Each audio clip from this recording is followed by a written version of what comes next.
Hola, ¿qué tal? Estamos en otro capítulo más de Kunstwerks and Stuff. Y el día de hoy vamos a hablar de Stuff, pero no va a ser cualquier Stuff. El día de hoy les tenemos preparada una sorpresa muy espeluznante. ¿No es así, Bea? Así es, el día de hoy no es un capítulo tradicional, sino que el día de hoy nos ocuparemos del más allá, o del más acá tal vez, pero sobre todo del más allá. Ya están cerca las festividades de Día de Muertos y, como saben, este es un evento muy grande aquí en nuestro país. ¿Por qué? Porque efectivamente esa es una razón un poco complicada, es una razón cultural, creo yo, y en general el tema de la muerte es un asunto que a toda la humanidad, en cualquier civilización, siempre le causa fascinación por una curiosidad muy natural que todos tenemos, supongo yo, y es qué sucede con nosotros, qué sucede con nuestros cuerpos, si ustedes consideran que existe el alma, qué le pasa a nuestra alma una vez que ya no estamos aquí. Y en México, en particular, tenemos históricamente esta tradición de poner la ofrenda, por ejemplo, en donde colocamos, para quienes no estén muy familiarizados, colocamos un pequeño altar, lo adornamos de cierta manera con papel picado, debe llevar agua, debe llevar sal, velas, la comida, las bebidas que le gustaban a la persona a la que le dedicamos la ofrenda, una fotografía. ¿Qué más lleva, Kun? ¿Me ayudas? Lleva las flores de cempasúchil con las que se puede hacer una cruz, se puede hacer un camino que es precisamente el que va a guiar a nuestro difunto. Las flores también que se llaman patitas de león, que son unas flores de color magenta muy frondosas, que también son parte de la tradición. También se pone algún objeto del difunto, como decía Bear, también sus fotografías. Pues puedes poner, de hecho, ahora sí que depende de la región en donde nos encontremos en el Claro. país, los altares pueden variar. No es lo mismo un altar de una de las regiones más populares, que sería Janitzio, la isla de Janitzio, Claro, michoacanos. Michoacán, a un altar en la región maya, en donde también incluso se tiene la tradición de sacar los restos de nuestro difunto para compartir el alimento, la bebida con ellos, inclusive limpiar sus restos. Es muy diferente. Y nosotros que nos encontramos en la zona centro del país, digamos que sí tenemos más bien la tradición del altar tradicional con las flores, poniendo los arcos, poniendo las cosas que les gustaban, las velas, el pan de muerto, que es Por una de las supuesto que sí. delicatessen, Es así una como todos maravilla el pan esperamos, de muerto. Si esperamos quienes nos estas escuchan no fechas. viven en México y no lo conocen, deberían, créanme. Es una de las cosas que a mí más me gusta comer. Yo disfruto mucho esta época justo por el pan de muerto. Efectivamente, y de hecho el pan de muerto otra vez también tiene un montón de variantes dependiendo del estado y la región en la que se encuentran. Entonces en la zona centro el más conocido es el que tiene el pan con los huesitos y la bolita en medio, así como Exactamente. y relleno, o sea. Ya me dio hambre. Otra cosa interesante que sí es una tradición, obviamente prehispánica de la elaboración de los altares, es las calaveras de dulce, ¿estás de acuerdo? O la Buenísimas. representación de los Sí, sí, muertitos. sí. Las calaveras de dulce vienen siendo una recopilación de lo que sería el zompantli prehispánico, que es precisamente este lugar que es la entrada del inframundo en la tradición prehispánica, que sea, bueno, tiene diferentes nombres obviamente dependiendo de la región, pero aquí el nombre en la región centro con los mexicas es zompantli, y el dios del Mictlán, que es la zona de los muertos. Por esa razón, la celebración aquí, para los que no estén familiarizados, es increíblemente una de las más coloridas. O sea, para hacer Muchísimo. una celebración que a la muerte, sumamente colorida, papel picado, flores, Es una comida pena deliciosa. en estos tiempos de pandemia, obviamente eso es lo peor, la pandemia misma, es una pena de las muchas cosas de los que nos perdemos es justo de ver este colorido. En las tiendas, en las panaderías se hacen adornos alusivos, en los mercados hay una serie de, como mencionaba Kun, hay las calaveritas de azúcar, calaveritas de chocolate de todos los tamaños imaginables, Los dulces. tenemos el papel picado, tenemos dulces, unos adornos maravillosos que desafortunadamente por obvias razones en este momento pues nos estamos privando de disfrutar, pero es un asunto muy, muy interesante este asunto de del folclore que se genera en torno a temas pues que van más allá de nosotros en cierto sentido, en entender qué hay más allá, si diría Maussan, me parece, si estamos solos en el universo, si lo que vemos es lo que hay o si hay más cosas. Todo esto va generando otra subcultura y otras formas de entender y de ver la realidad que resultan bastante interesantes, ¿no es así, Kun? ¿No te parece que así vamos con este asunto?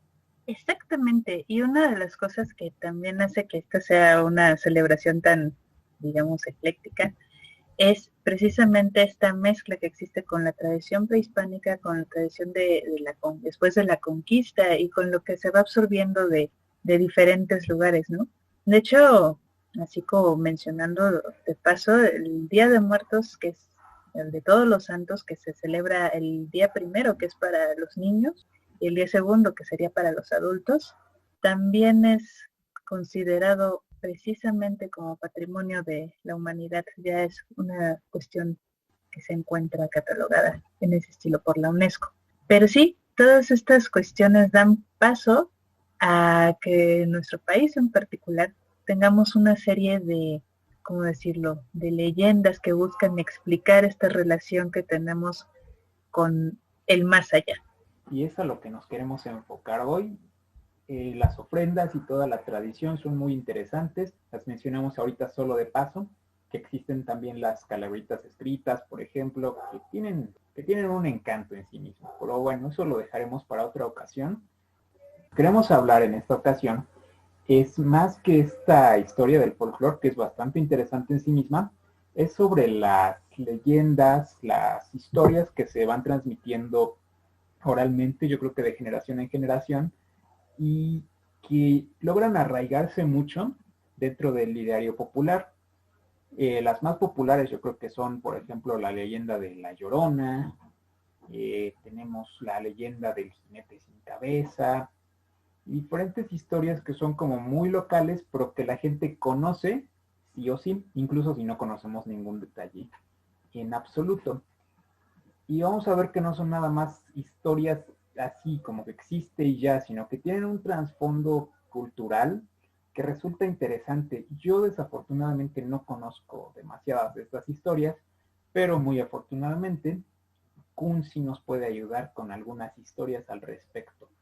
¿Hay alguna que gustes compartir con nosotros el día de hoy, Kun? Fíjate que qué bueno que mencionaste La Llorona, porque precisamente la historia tradicional de La Llorona es sumamente interesante. Es una leyenda que surge de la tradición prehispánica, que tiene que ver precisamente con la diosa azteca, en entonces mexica, si lo queremos ver así, que es Tonantzin. Y Tonantzin, cuenta la leyenda, llora por todos sus hijos muertos durante la guerra de conquista, y es una figura que va a estar apareciendo recurrentemente y que va a aparecer todas las noches hablando. Bueno, va a gritar, ¡ay, mis hijos! Es una de las cuestiones. Pero ahora, las variaciones de esa leyenda las puedes encontrar en todos los colores y sabores, y son sobre todo muy populares en las regiones rurales del país. Hay una leyenda que me contó mi abuelita hace mucho tiempo. Cuenta la leyenda que uno de sus tíos trabajaba en la estación del tren, en Hidalgo, más o menos, en la zona de Tepa. Y una vez le tocó salir muy tarde de su trabajo. Estaba muy asustado porque tenía que llegar a su casa y estaba completamente oscuro en ese lugar. Entonces iba caminando por el crucero del tren y cerca de las vías se encontró con una mujer que se veía muy bonita de espaldas. Tenía un vestido blanco y el cabello negro largo, pero estaba llorando. Entonces se le acercó y le dijo, madre, ¿por qué lloras? Estoy llorando porque mis hijos se los llevó el tren. ¿En serio? Sí, sí, estaban aquí jugando y ya no están, no los encuentro. Bueno, te ayudo a buscarlos, madre. ¿Para dónde se fueron? ¿Dónde los dejaste? Entonces la mujer señaló con su mano, levantó la mano y señaló hacia las vías. Y pues él se quedó pues, muy sorprendido porque no había ninguna razón para que alguien se fuera allá a las vías. Y no había nada del otro lado. Y se quedó pensando, realmente, pero yo estaba aquí todo el tiempo, no vi nada. Entonces dice, madre, ¿estás segura que tus hijos se fueron hacia las vías? Y en ese momento ella volteó. ¿Cuál fue su sorpresa? y que vio a, en vez del rostro de una mujer hermosa, vio a una mujer con una cabeza de caballo. Y se le quedó viendo y dijo, sí, se te dije que se los llevó el tren. Y entonces salió corriendo. No, les asustó tanto que se fue de espaldas y salió corriendo. Y le dijeron, ah, al día siguiente en el trabajo le dijo otro de los cuidadores, ah, entonces ya te encontraste con la Llorona, con la Llorona. Sí, es que hace unos meses antes a una mujer ahí se colgó porque sus hijos los atropelló el tren. Estaban jugando ahí los niños y se los llevó. Y ella se colgó aquí en la señal. Mira tú. Esa es la primera leyenda. Exactamente, que hay muchas variaciones justo sobre la leyenda de la Llorona, que siempre aparece lo que todos conocemos, yo creo, al menos en México, es esta cuestión de la mujer que llora por sus hijos. Entonces, para mí, estas cuestiones pues tienen una explicación cultural que tiene que ver como una especie de moraleja, no que yo esté a favor, pero como que viene esta idea mucho de que la mujer debe cuidar a sus hijos. Y entonces una mujer que no ha cuidado correctamente a sus hijos sufre un castigo posterior. Su castigo posterior pues es ir por la vida sufriendo, llorando porque ha perdido a sus hijos.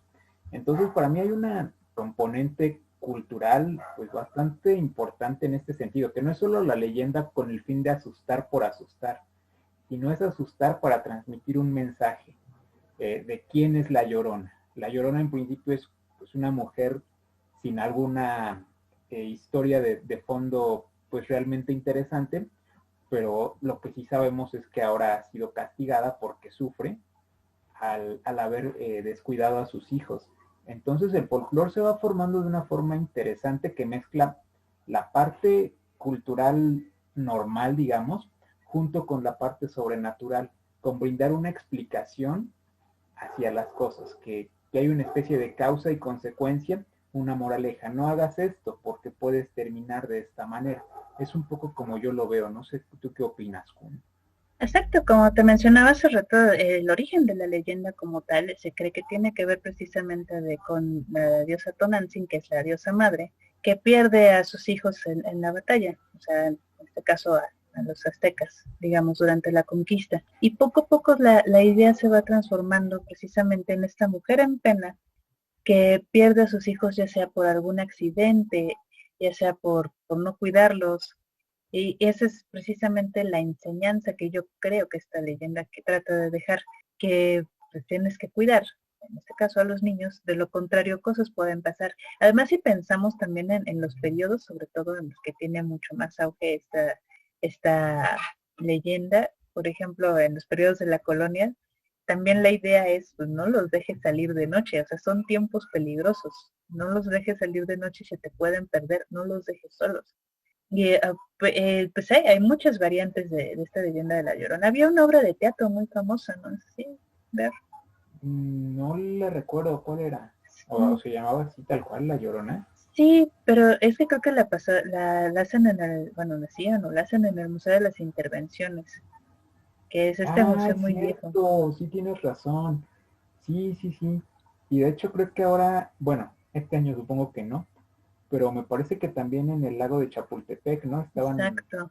Estaban haciendo una representación, tienes toda la razón, sí es cierto. Sí, sí, sí, y de ahí, por ejemplo, está la variante del lago de Chapultepec, en donde aparece esta mujer que llora por sus hijos que desaparecen dentro del cerro, que no hay que Y olvidar que Chapultepec es un cerro sagrado. Por esa Y está razón, interesante, sí, sí, sí. Esto que comentas, que el hecho de que haya obras de teatro, y de hecho estas dos, si no me equivoco, ambas son financiadas por el gobierno de la ciudad, o no sé si del país, ujú, pero por algún gobierno. Entonces, está curioso el asunto de cómo está la leyenda tan arraigada, que ya es hasta parte de la cultura del folclore, ¿no? De la cultura, que ya es parte del folclore mexicano. exacto. Está interesante cómo esto también va forjando diferentes cuestiones que sirven al final también para forjar una identidad nacional. Y está muy curioso que sea a partir de una leyenda pues tan conocida y curiosa, ¿no? Como la de La Llorona. También hay otra variante, pero esa sí está basada en una cuestión real. La versión de La Llorona que se aparece en Xochimilco, la relacionan también a veces con la isla de las muñecas, que si recuerdas es un lugar en donde ocurren muchos sustos, ¿te acuerdas? Bueno, Claro que como sí. tal nunca he visitado la isla, No, deberíamos ir. Así pero como hemos planeado con Arturo la visita a los mercados, exacto. hay que planear la visita a la isla de las muñecas. La isla de las muñecas es otro lugar sumamente interesante porque sí, esa historia sí es real. O sea, la idea es que está en una isla esta persona, cuyo nombre no recuerdo, pero el dueño de la isla, en los años 50 más, o sea, pues estábamos pasando la Segunda Guerra Mundial, 40, 50, encuentra el cadáver de una niña en una zona de la isla. Entonces lo que hace, bueno, la entierra en esta chinampa. Además, si las chinampas, para los que no lo conozcan, son islas artificiales creadas para cultivo. Están en la zona de Xochimilco, en la ciudad. Entonces encuentra el cuerpo de la niña, lo entierra, y ¿qué es lo que pasa? Que comienza a coleccionar muñecas, porque empiezan a aparecer muñecas, y todas las muñecas que aparecen en las islas, él cree que son para la niña, el dueño, y las empieza a colocar en la casa. Desde la muñeca original, la primera que aparece en el mismo lugar en donde se ahogó la niña, la tiene en un altarcito ahí en su cuarto, y va coleccionando muñecas. Y eso que pasa, que la casa se vuelve sumamente terrorífica, y es como uno de los puntos, para todos los que les gusten el miedo, es uno de los puntos de visita de las zonas, como decían, los puntos calientes, hotspots Exacto, de miedo. porque además está muy curioso si buscan las imágenes o videos que hay en YouTube. Mencionas isla, entonces podríamos darnos la idea de que es una región grande, pero en realidad es una región pequeñita, lo cual ayuda, yo creo, para crear esta atmósfera de terror en torno a las muñecas.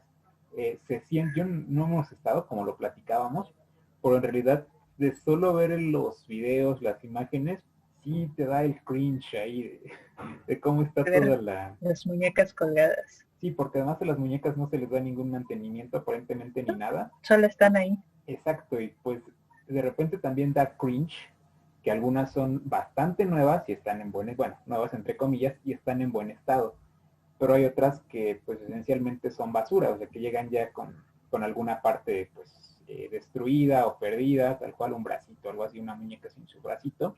O con Entonces todo los... esto contribuye a crear una atmósfera no muy agradable, incluso en los videos o las imágenes. Exacto, hay tres veces de algunas que llegan sin el ojo, otras que tienen Exacto. cabello. Y toda esta combinación. Si toda esta combinación hace que te dé una cuestión acá muy, pues decir, el sentimiento desde que vas en, bueno, además, si no conocen Xochimilco, obviamente, para dar un poco de contexto, las islas artificiales son pequeñas, medirán a lo más unos 10 metros, bueno, en De algunos longitud, sí. casos, de longitud, por otros 10 quizá de ancho, y es, ¿cómo se llama? Y pues, bueno, todavía para meterle un poco de la cuestión local, el dueño de la isla, curiosamente, se ahogó en el mismo lugar en donde se supone que encontró el cuerpo de la niña en los 40.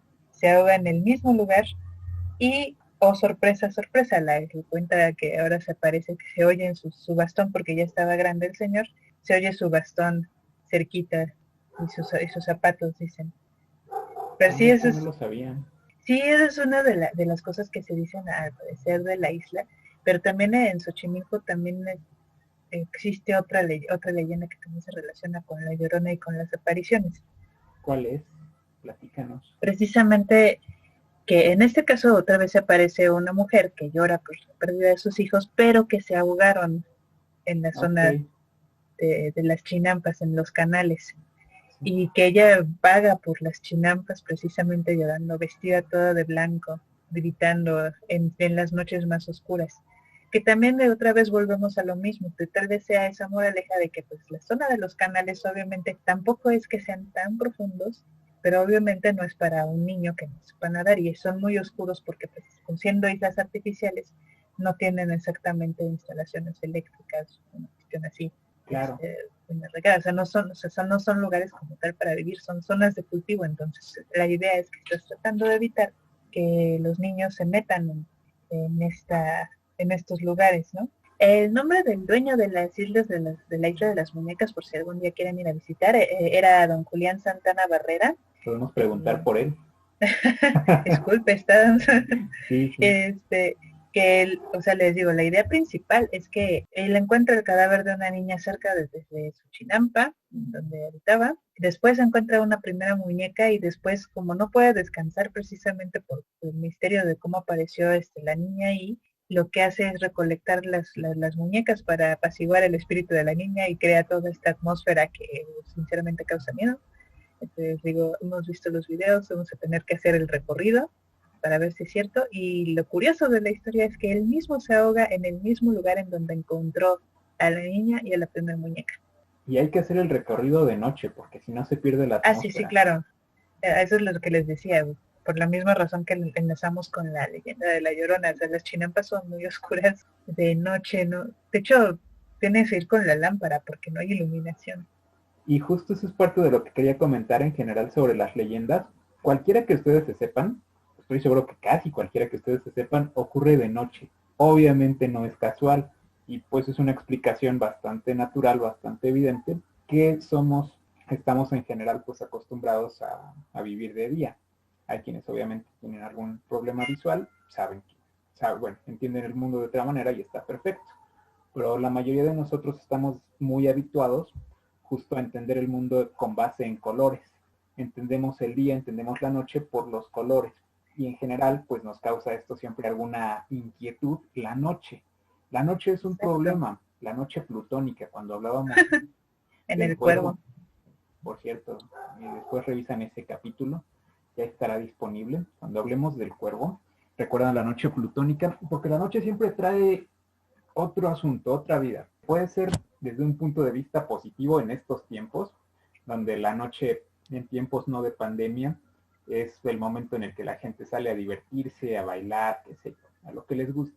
Pero cuando uno se pone en la mente de gente que vivía hace 50 años, ni siquiera quiero ir tan lejos, hace unos 50 años en zonas rurales, donde no había electricidad, por ejemplo, pues la noche ya no era sinónimo tanto de diversión, sino era como un terreno inexplorado, donde ya no lo conocemos, donde de noche suceden cosas, pueden suceder cosas, ni siquiera somos muy conscientes de lo que hay frente a nosotros, y la noche siempre es un asunto súper interesante que ha traído inspiración para escritores, autores, poetas, en fin, la noche es un asunto súper interesante, y una de las cosas que me llamó la atención, hablando de colores, que la noche es oscura, es que en las leyendas de La Llorona, por el contrario, su atuendo es blanco. No sé, se me hizo curioso ahorita que lo platicabas. Sí, hay dos razones por las cuales puede ser blanco o puede ser negro. Durante la época colonial, normalmente el atuendo de La Llorona que se aparece en las calles de México es negro. La Llorona tradicional es negro, porque este es el color que se relaciona con el luto, con la tristeza, con esta pérdida. Pero la Llorona, digamos, prehispánica, en otras circunstancias, digamos, con por ejemplo, para los niños, se utiliza el color blanco, que igual representa esta parte de la inocencia, o la parte, igual en la tradición prehispánica, el blanco también representa este luto, esta falta de color, bueno, no falta de color, sino me refiero a esta relación con la muerte. La hermana blanca le llaman, en este caso, con las calaveras. Entonces sí hay las dos versiones, puede ser blanca, si estamos hablando de una tradición un poco más prehispánica, que también representa esta tristeza, este color de luto, o puede ser negra, que también es una cuestión un poco más tenebrista, lo quieres ver así, de una época del barroco, nuevo hispano, que tiene que ver con los colores que se utilizan para el luto. Y es que justo las criaturas míticas, las criaturas nocturnas, las criaturas de la noche, suelen darnos miedo. Exacto. Y esto me lleva a otra criatura de la noche, los mariachis. No es cierto. Pero sí, en particular no me refiero a los mariachis, sino a un charro, al charro negro, que es otra de estos personajes recurrentes en las historias del folclore mexicano. Estoy seguro de que quienes me están escuchando, si viven en México o han pasado por México durante algún buen tiempo, saben de alguien que conoce una historia que relaciona al charro negro. hay dos cosas que me parecen muy destacables. Primero es en México, así que hay charro. Hemos adoptado culturalmente lo que es un charro, no necesito ni siquiera explicarlo. Si necesitan explicación, pues vean cualquier película de Pedro Infante, por ejemplo, bueno, no cualquiera, pero muchas de las películas de Pedro Infante. Ya que el 80% de las películas de Pedro Infante, de las épocas del cine de oro, un 60% va a aparecer un charro por ninguna razón en particular. Entonces, sí, cantando. Y que fueran todas, porque pues no son en todas. No son en todas. Pero en un 60% de ellas, sí, cine de oro de los 50, la figura del charro es identidad nacional. Exacto, y justo hay muchas historias del charro negro, que es así, el charro negro, no un charro negro, sino el charro negro. Que por una parte adopta la parte cultural del charro y que le adjudicamos un color, el color negro obviamente, o la ausencia de color, si son ustedes muy estrictos, pero yo le llamo color, o el color negro, que justamente nos trae, está asociado con el luto, con la oscuridad, la tristeza, diferentes cosas. Y históricamente tiene una simbología un tanto macabra o tétrica el color negro, y hay muchas historias que involucran a este personaje. Y si no me equivoco, Kun tiene una historia que relaciona a este personaje. ¿Es cierto eso que estoy diciendo, Kun? Es cierto. Cuenta la leyenda que en los cerros de Hidalgo una vez había una feria. Pero no era una feria cualquiera. Era una feria llena de luces y de colores. Claro que esto no lo sabían nuestros personajes. Juan y José trabajaban en el campo hasta muy altas horas de la noche. Y un día un amigo suyo les dijo que se había encontrado un señor que le dijo que iba a haber una feria en el cerro. Pero ellos, Juan y José, dijeron que el cerro está muy lejos, no es un lugar al que iríamos de noche, además está muy oscuro. Y su amigo los convenció para que vinieran y que fueran al cerro, a la feria, porque iba a ser la mejor feria de todo el mundo. Y yo, ¿y pero quién te dio esa información? No, pues me encontré un señor, ya sabes, un señor vestido de charro. Entonces, pues Juan y José fueron, se quedaron de ver con su amigo más adelante en la feria. ¿Y cuál era su sorpresa? Que cuando llegaron al crucero, vieron las luces en el cerro. O sea, luces como nunca se hubieran imaginado. Normalmente estaban muy oscuros. Estamos hablando de la época rural. No había iluminación. Se veían las luces de la feria del pueblo. Entonces ya se estaban imaginando todo lo que se iban a encontrar ahí. Pero cuando llegaron al crucero, se encontraron con el mismo hombre vestido de charro que les había dicho su amigo. Y traía un traje negro y un sombrero negro. No se le podía ver la cara. Y eso les dio bastante miedo, porque ¿qué pasó? Y les digo, ¿a dónde van? Nos vamos a la feria. ¿En serio quieren ir a la feria? ¿Están seguros? Porque ya se va a ir a la medianoche y ya era bastante tarde. Y dice, pues si van, te van a tener que pagar el precio. Y ellos se quedaron así como al precio, no traían mucho dinero, pues estamos hablando de época rural, ellos se trabajaban en el campo, y en realidad pues nada más querían ir a ver. Si su amigo ya está allá, nos está esperando.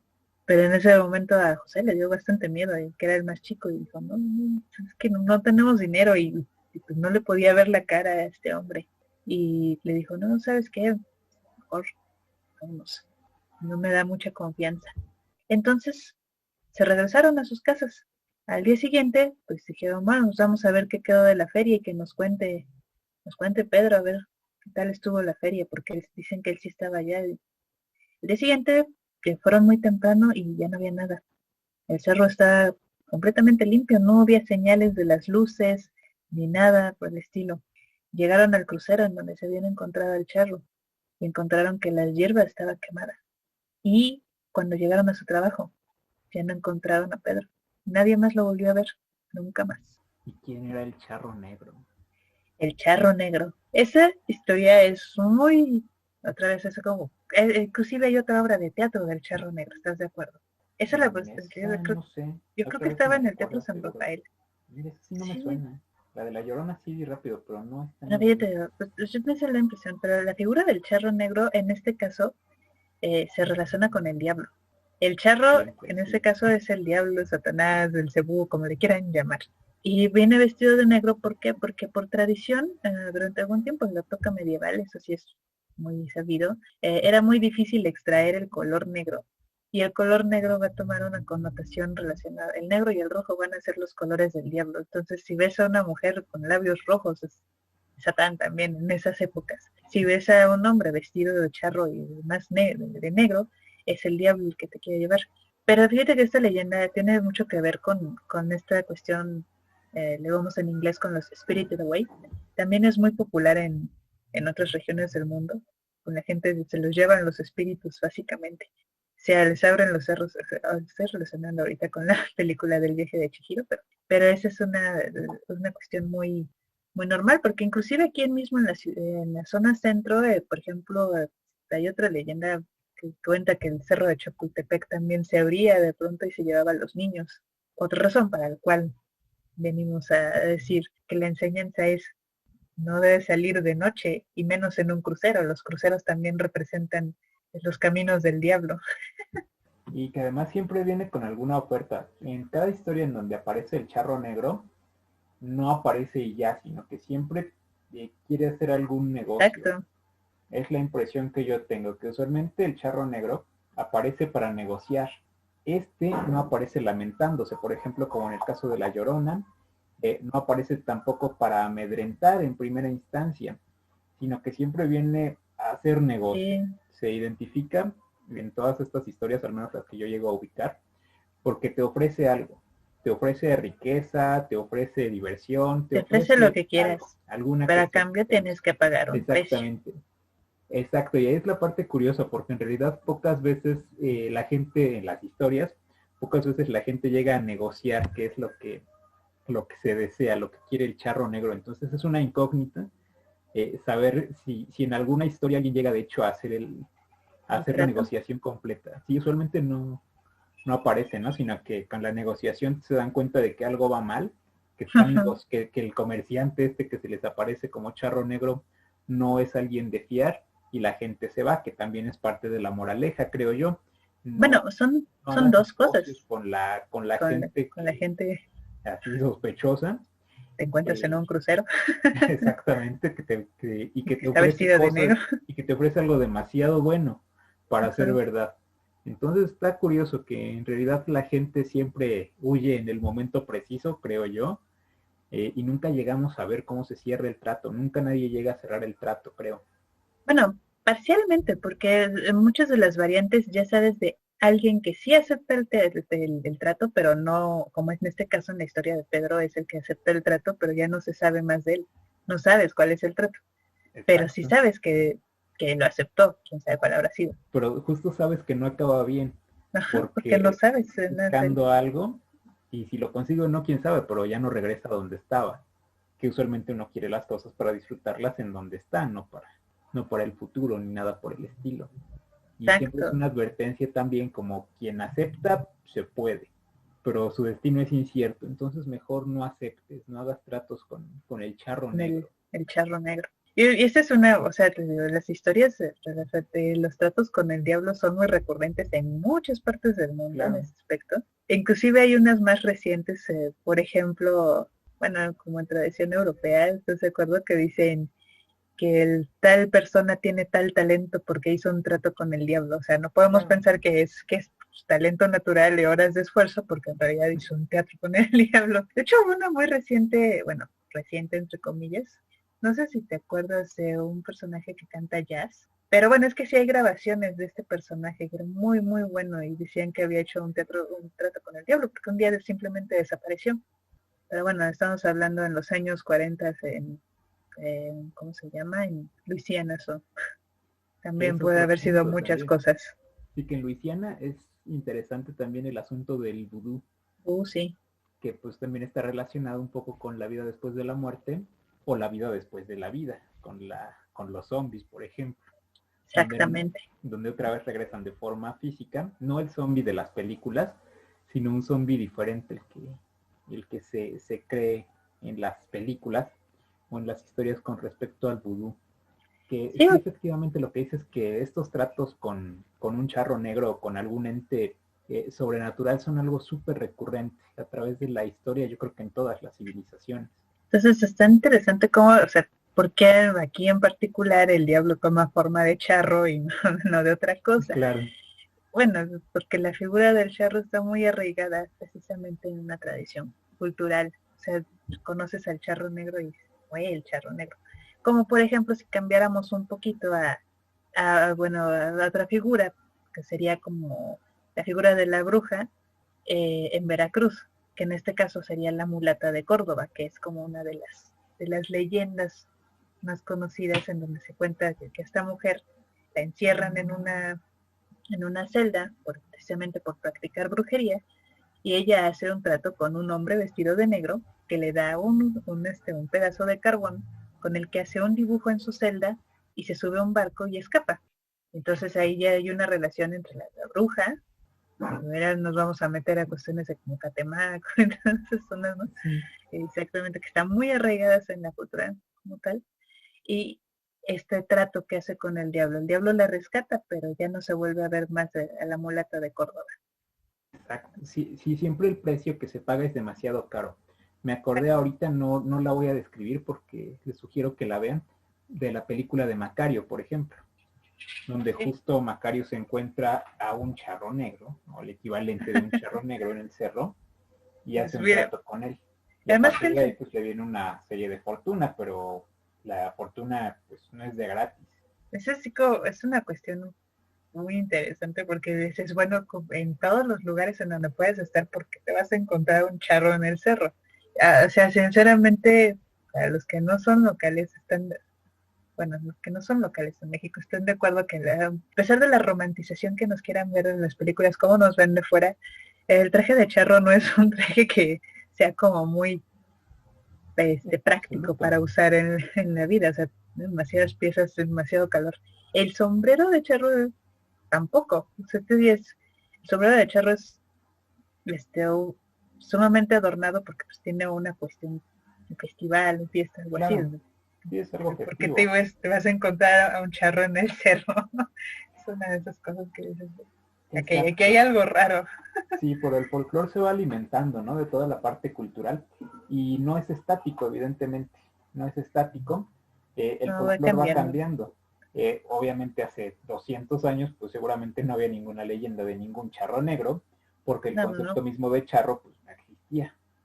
No, y Entonces eso ya es es más interesante esa de adaptación. esas cuestiones. Sí, claro, en cuanto aparece el charro, pues ya le puedes adjudicar personalidad, pero en ausencia de charro, pues no hay charro negro. Exacto, eso otra vez volvemos a lo mismo. La Llorona empieza con un traje blanco porque relaciona con la muerte, con esta mujer en pena, el color blanco es el color del luto en ese entonces, pero en la colonia se va poniendo de moda el luto, el color negro como el color del luto, entonces el vestido cambia. Sí, y la Llorona ya no es esta mujer de cabello largo, oscuro, de apariencia prehispánica, por ejemplo, de apariencia indígena, sino ya es una mujer al parecer un poco más refinada con traje de época Exacto. que lo vamos a relacionar después con la imagen de la misma Catrina, de José Guadalupe Posada, que es este grabado que aparece en todos los altares de Día de Muertos en la actualidad.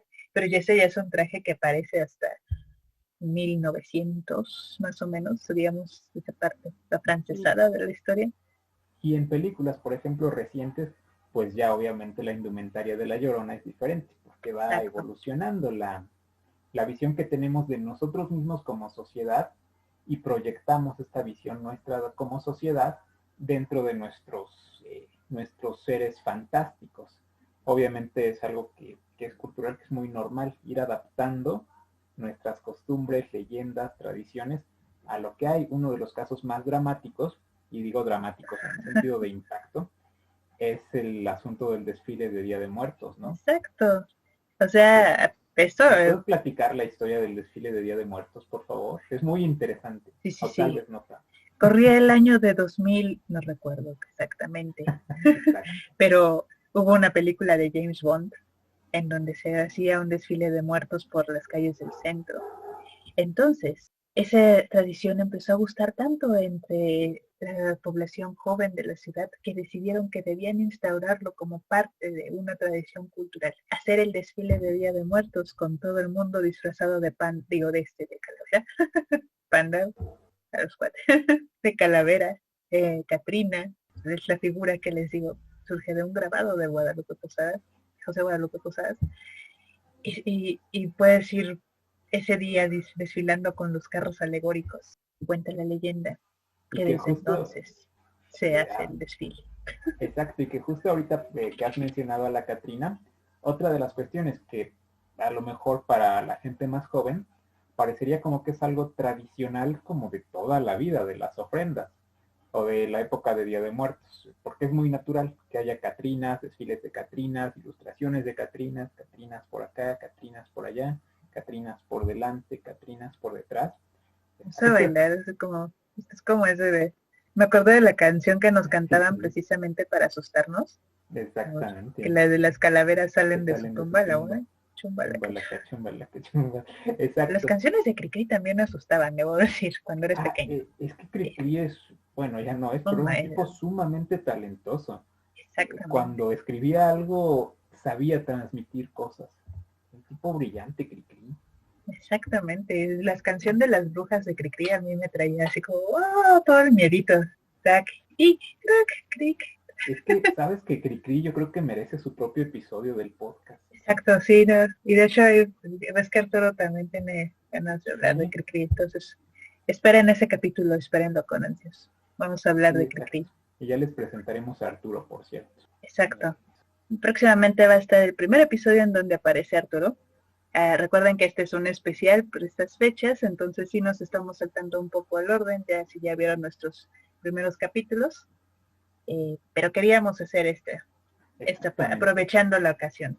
Un tiempo muy adecuado, donde todos creo que nos ponemos en este humor pues de celebración, sea tenemos obviamente influencia de Estados Unidos, que está bien cada quien que celebre lo que guste, tenemos la influencia de Día de Muertos nacional, tenemos la influencia de Halloween, y al final yo creo que en México, para variar, pues se enriquece la cultura, como que al final termina mezclándose un poco el Halloween, Día de Muertos, y ahorita que mencionaba, por ejemplo, el asunto de las Catrinas, pues claramente no es algo que haya existido toda la vida en México, o sea, no ¿No? O podemos hablar de ninguna manera de que sea, sea algo prehispánico, ni mucho menos. no, pues te digo, el grabado original, el dibujo original de la Catrina viene de los grabados de José Guadalupe Posada, que estamos hablando de la época porfiriana, y es una especie de, ¿cómo decirlo?, de sátira precisamente a la estirpe, digamos, a las, ¿cómo se llama? La clase superior, a la clase alta, elegante, vestida de Catrines,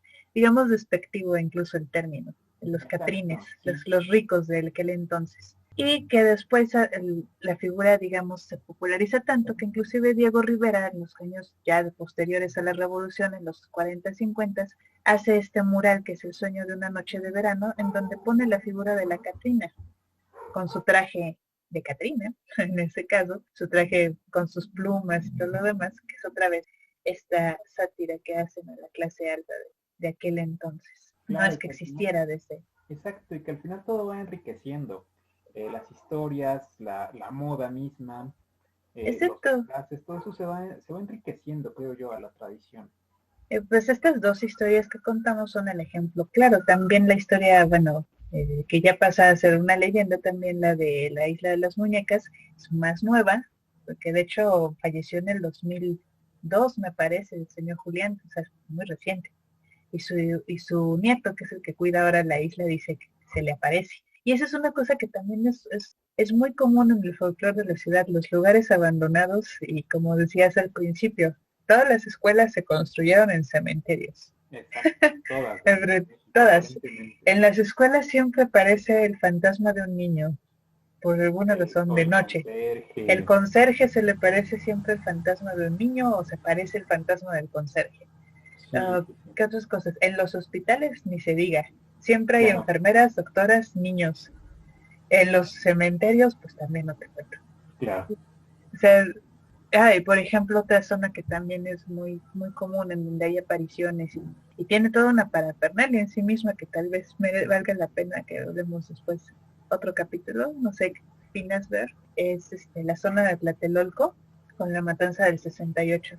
Claro, sí, hay. Básicamente y dicen, se aparece de todo, porque además la misma zona antes fue un cementerio prehispánico, entonces Sí, se supone, hay historias para contar de los sustos de Tlatelolco, cuenta la leyenda. sí, se tiene esta creencia de que hay, dicen, energías que se quedan ahí. Energías, Exacto. exacto. Entonces, pues, obviamente hay cuestiones, pues, bastante tristes que ahondan. que dicen, bueno, es que como sucedió tal cosa, sabemos lo que pasó en Tlatelolco 68, y que entonces todo esto va alimentando el imaginario, pues vaya, a partir de sucesos reales, después se va alterando, se va cambiando un poquito la percepción, y se generan pues nuevas leyendas, nuevas historias que tienen al final un impacto cultural, ayudan un Exacto. poco a transmitir cada cosa que sucede. Por ejemplo, estas que les mencionaba de las cuestiones un poco más nuevas, otra leyenda de, ahora les pondremos, ya han cambiado el nombre al hecho de llamarlas leyendas urbanas. Estoy segura que en todas las regiones del país debe haber una leyenda urbana relacionada con algo que pasó en algún edificio, ¿no?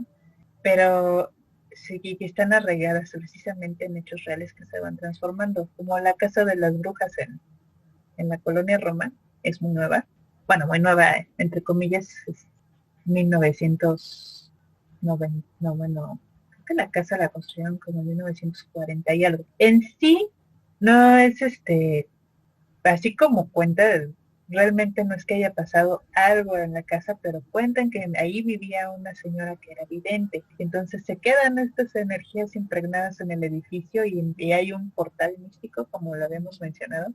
Se relaciona otra vez con esta idea del mundo espiritual y podemos, si quieres, todavía hacer el enlace con otra riqueza cultural muy grande que tenemos, que es la idea de los nahuales como seres de Sí, protección. sí, sí, que también yo creo que Bueno, todo el mundo ubica sí, la historia.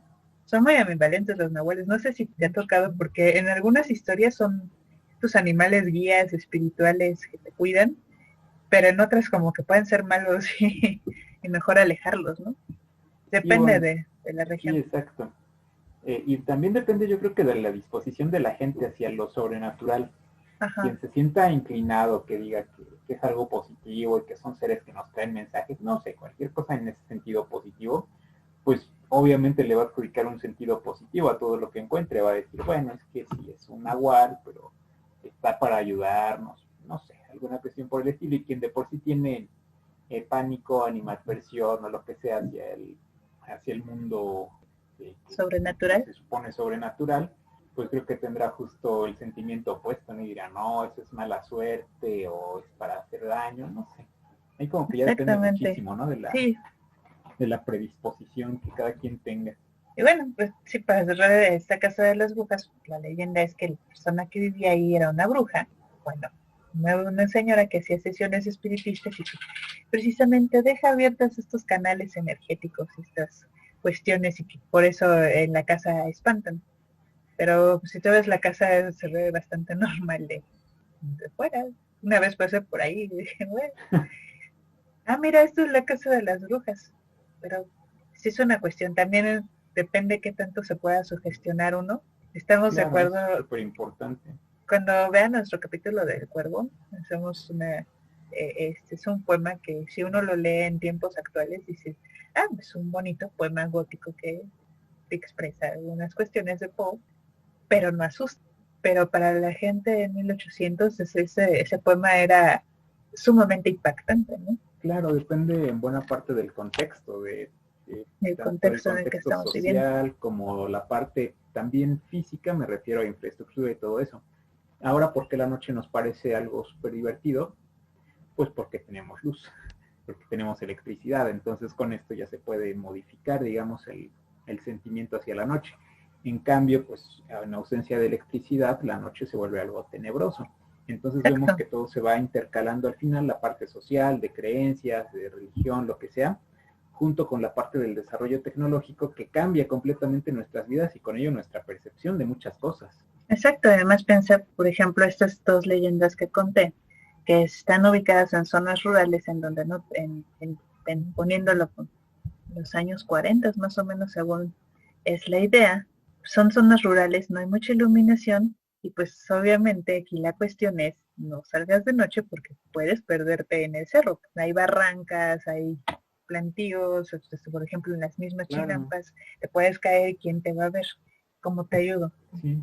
Entonces, eso es muy interesante toda esta parte del folclore y aprovechando las fechas, pues no queríamos dejar pasar sin antes hablar un poquito de algunas de las historias que están muy arraigadas en nuestro crecimiento cultural. Pues bueno, el día de hoy hemos llegado al final de este capítulo. Espero que les haya gustado. Es un especial, precisamente aprovechando las festividades que se aproximan. Nosotros deseamos que tengan un muy buen Día de Muertos si están en México en particular.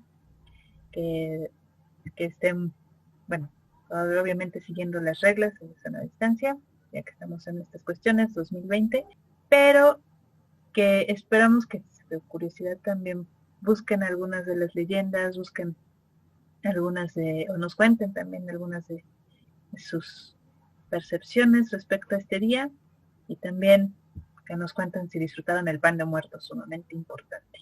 Aprovechen estas fechas. Y que nos platiquen en cada región qué se hace. Como dices, es diferente lo que se hace en el centro que en el norte. En el norte, sureste, donde sea.